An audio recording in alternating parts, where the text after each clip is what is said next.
Good morning students. आज मैं आप लोगों को आपका 9th चैप्टर सम्राट अशोक पढ़ाने जा रही हूँ। इस चैप्टर के माध्यम से लेखक ने यह समझाने की कोशिश की है कि जो अहिंसा का महत्व है उस पर प्रकाश डाला है। इस चैप्टर में अहिंसा के महत्व को समझाने की कोशिश की है लेखक ने, और ये बताया है कि हिंसा से समाज में सिर्फ क्षति होती है, ठीक है, नाश होता है। युद्ध से कोई भी समस्या हल नहीं की जा सकती है, ठीक है। तो ये चैप्टर हम लोग पढ़ेंगे, आप लोग ध्यान से देखेंगे और सुनेंगे। एक मैदान में, पहला दृश्य ये, एक मैदान में मगध के सैनिकों के शिविर लगे थे। शिविर मतलब टेंट जो लगे रहते हैं, लगे थे। बीच में मगध की एक पताका फहरा रही थी। पताका के पास ही सम्राट अशोक का शिविर है। संध्या बीत चुकी है। आकाश में तारे चमकने लगे हैं। शिविरों में दीपक जल गए हैं। अपने शिविर में सम्राट अशोक टहल रहे हैं। उनके मुख पर चिंता की छाया है। वे कुछ सोचते हुए आसन पर बैठ जाते हैं। अशोक स्वतः अपने आप से ही, आज 4 साल से युद्ध हो रहा है। कलिंग आज भी जीता नहीं जा सकता है। दोनों ओर से लाखों आदमी मारे गए हैं, लाखों घायल हुए हैं, पर हम आज भी असफल हैं। क्यों? क्या होगा परिणाम? ये अशोक सम्राट सोचते रहते हैं और अपने आप से ही ये बात बोलते रहते हैं कि आखिर क्या परिणाम होगा। हम लोग इतने दिनों से युद्ध करते आ रहे हैं, लेकिन आज तक ना कोई जीता है और ना ही कोई परिणाम आया है। लाखों लोग तो मारे जा चुके हैं, लेकिन फिर भी कोई परिणाम नहीं आया, सब के सब असफल रहे।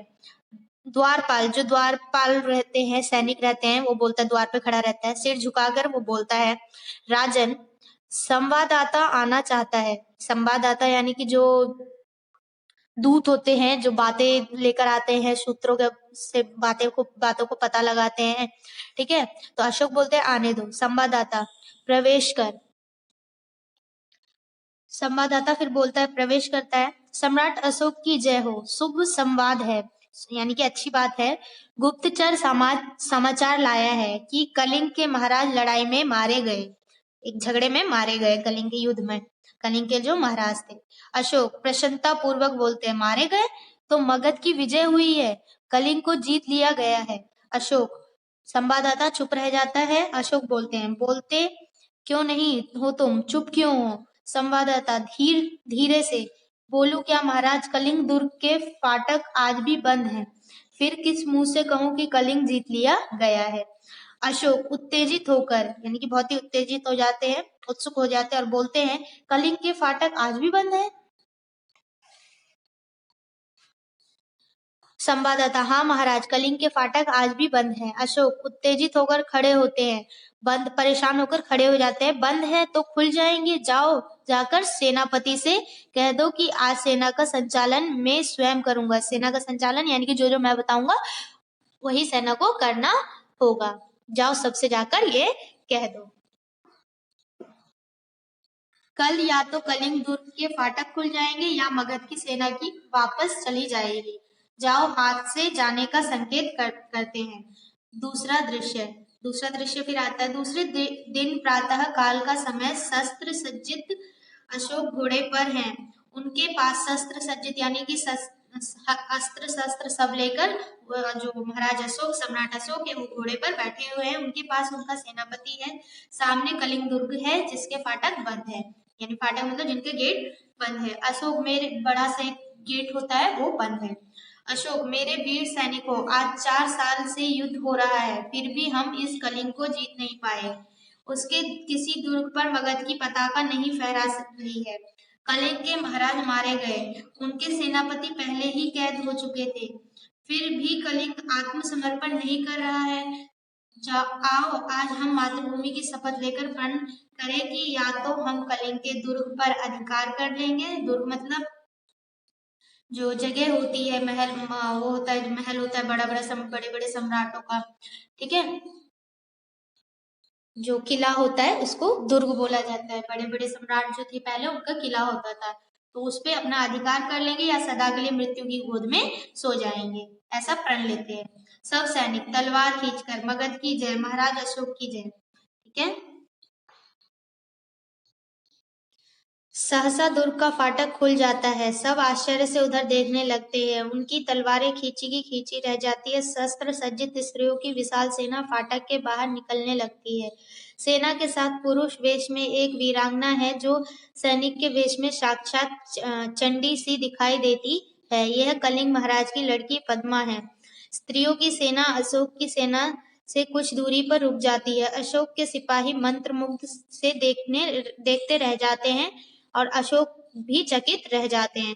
यानी कि जो सहसा का दुर्ग था, कलिंग का दुर्ग था, वो अपने आप ही उसका जो फाटक बंद था वो खुल जाता है और उनसे उनके अंदर से जो स्त्रियां हैं शस्त्र सज्जित यानी कि अस्त्र शस्त्र लेके वो स्त्रियां विशाल जो फाटक है उससे बाहर निकलती हैं और सेना के साथ पुरुष की वेश बनाकर रहती है। और उसमें से एक वीरांगना जो सैनिक के वेश में साक्षात चंडी सी दिखाई दे रही थी, एक वीरांगना, वो कौन थी? तो वो कलिंग महाराज की एक लड़की थी जिनका नाम क्या था? पद्मा था। ठीक है। स्त्रियों की सेना अशोक की सेना से कुछ दूरी पर थी और कुछ दूरी पर ही अशोक रुक जाते हैं। पद्मा आगे बढ़कर अपनी सेना से, बहनों, तुम वीर भगिनी और वीर पत्नी हो। मुझे तुमसे कुछ नहीं कहना है। जिस सेना ने तुम्हारे पिता, भाई, पुत्र और पति की हत्या की है वह तुम्हारे सामने खड़ी है। आज उसी से तुम्हें लोहा लेना है, यानी कि बदला लेना है। तुम प्रण करो कि जननी जन्मभूमि को पराधीन होते देखने के पहले तुम सदा के लिए अपनी आंखें बंद कर लोगी। और वो पद्मा जो है यानी कि कलिंग महाराज की पुत्री, वो ऐसा कहती हैं उन स्त्रियों से कि तुम अपने पति और भाई के मौत का बदला लोगे, उनसे लोहा लोगे। स्त्रियां तलवार निकालकर, हम प्रण करते हैं कि जब तक हमारी धमनियों में रक्त की एक बूंद भी होगी हम अपनी मातृभूमि का अपमान नहीं होने देंगे। और वो भी ऐसा प्रण लेती हैं कि जब तक हमारे शरीर में एक रक्त की एक बूंद रहेगी तब तक हम अपनी धरती को दूसरे के हवाले नहीं होने देंगे। तो आज के लिए मैं आप लोगों को बस इतना ही पढ़ा रही हूँ। नेक्स्ट डे मैं आप लोगों को इसके आगे पढ़ाऊंगी, तब तक आप लोग इतना रीडिंग करेंगे, ठीक है, और इस चैप्टर को समझेंगे। नेक्स्ट डे मैं आप लोगों को इसके आगे का पढ़ाऊंगी। यहाँ तक आप लोगों ने इतना समझ लिया है कि जो महाराज थे, महाराज अशोक थे, वो एक युद्ध करते हैं और युद्ध में जो होता है उनको कभी भी विजय नहीं होता है। युद्ध कई सालों से चलता आता है लेकिन कुछ नहीं हो पाता है और कई हजार सैनिक मारे जा चुके थे, फिर भी युद्ध का कोई परिणाम नहीं निकलता है। लेकिन जिनसे वो युद्ध कर रहे थे, कलिंग के महाराज से युद्ध कर रहे थे, वो महाराज अपने स्वयं ही मारे जा चुके थे। लेकिन जो उनके दुर्ग का, कलिंग महाराज के दुर्ग का जो फाटक था वो बंद का बंद ही था। वो इसीलिए उस फाटक को खोलने के लिए अशोक सम्राट अपनी सेना लेकर बाहर निकलते हैं और शपथ लेते हैं कि जब तक इस फाटक को खोलेंगे नहीं, या फिर खोल देंगे या फिर हम मृत्यु की गोद में समा जाएंगे। और फिर वो वहां पहुंचते हैं और वहां पे महाराज कलिंग की पुत्री पद्मा शस्त्र सज्जित होकर बाहर आती है। ठीक है, तो आप लोग इतना पढ़ेंगे, रीडिंग करेंगे और जो नहीं समझ आता है वो कमेंट करके पूछेंगे। Okay, thank you.